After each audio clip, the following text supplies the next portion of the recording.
Hello दोस्तों। जैसा कि मैं आपको बता दूं कि अभी बिहार डीएलएड जो कि 2025-27 सेशन के लिए एडमिशन का प्रोसेस शुरू है।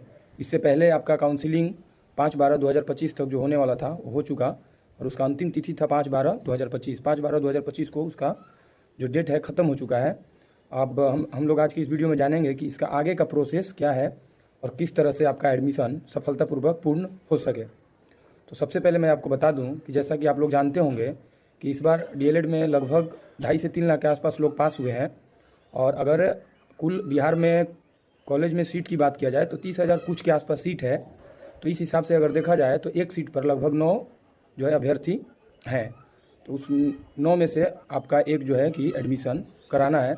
तो आपको काफ़ी जो है कि अपडेट रहने की ज़रूरत है। तो इस वीडियो में हम लोग समझेंगे कि किस तरह से हम अपना एडमिशन करा सकें आसानी से, किस तरह से कॉलेज में मेरा नाम लिखा जाए। तो सबसे पहले हम आपको बता दें कि अगर इसकी शैक्षणिक योग्यता की बात किया जाए तो इसमें इंटरमीडिएट में आपका 50% होना ज़रूरी है। एडमिशन के लिए आपका 50% होना ही चाहिए। और इसके अलावा जो आरक्षित कोटि के लोग हैं उनके लिए 50% में 5% का छूट है, मतलब 45% उनका होना चाहिए।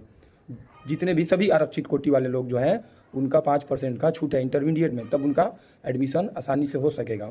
उसके बाद में अगर आपका स्कोर कार्ड की बात किया जाए तो स्कोर आपका जितना अच्छा आया होगा उतना आसानी से और हो सकता है कि आपका गवर्नमेंट कॉलेज भी आपको मिल जाए। अगर गवर्नमेंट नहीं मिलता है तो आप प्राइवेट में भी एडमिशन ले सकते हैं, लेकिन सबसे पहले जो बोर्ड द्वारा है गवर्नमेंट पे विचार किया जाएगा और उस सीट को फुलफ़िल किया जाएगा, उस सीट को भरा जाएगा। और इसका जो है हम लोग समझते हैं कि प्रथम, द्वितीय और तृतीय लिस्ट कब आएगी, कैसे पता चलेगा कि एडमिशन हो रहा है। तो इसका पहला जो लिस्ट है आपका काउंसलिंग के उपरांत जो पहला लिस्ट है, आपका पहला लिस्ट जो है 11/12/2025 को जारी होगा। और 11/12/2025 को जारी होने के बाद इसका एडमिशन प्रोसेस 16/12/2025 तक चलेगा। 16/12 और 11/12/2025 और 16/12/2025 के बीच में आपको एडमिशन दिए गए कॉलेज में करा लेना है। और यहाँ पे एक बात बता देता हूँ कि अगर आपका लिस्ट में नाम आता है और आपका मन नहीं है वहाँ एडमिशन लेने का, तो आपको स्लाइड अप की प्रक्रिया से गुजरना होगा। स्लाइड अप की प्रक्रिया में सबसे पहले आपका जिस कॉलेज में नाम आया है उस कॉलेज में जाकर 3,000 रुपये की सुरक्षा राशि जमा करके वहाँ एडमिशन ले लेना होगा। उसके बाद में स्लाइड अप प्रक्रिया को अपनाना होगा।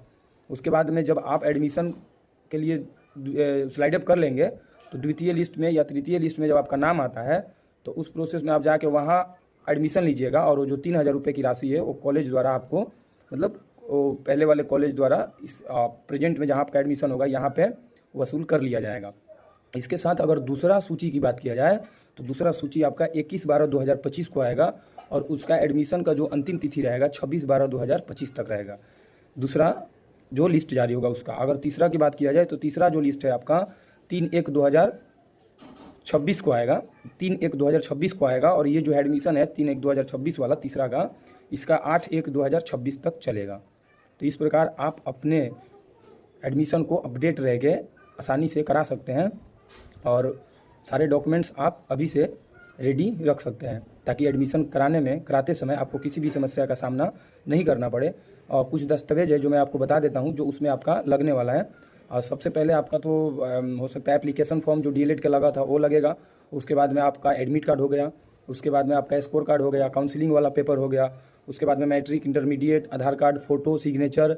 उसके बाद में एक अगर आप आरक्षित कोटि से आते हैं तो आपको जाति प्रमाण पत्र भी दे देना उचित है। उसके बाद में लिविंग सर्टिफिकेट। तो ये सब चीज़ आप अपने जो है कि एडमिशन कराना चाहते हैं तो आप अपना अपडेट रख सकते हैं ताकि किसी प्रकार का कोई दिक्कत ना हो और आराम से आपका एडमिशन हो सके। तो उम्मीद करते हैं कि आपको ये वीडियो समझ में आया होगा। और इस प्रकार की जानकारी के लिए मैं उम्मीद करूँगा कि आगे भी आप लोगों को कोशिश करूँगा कि आगे भी आपको जानकारी दे सकूँ। धन्यवाद।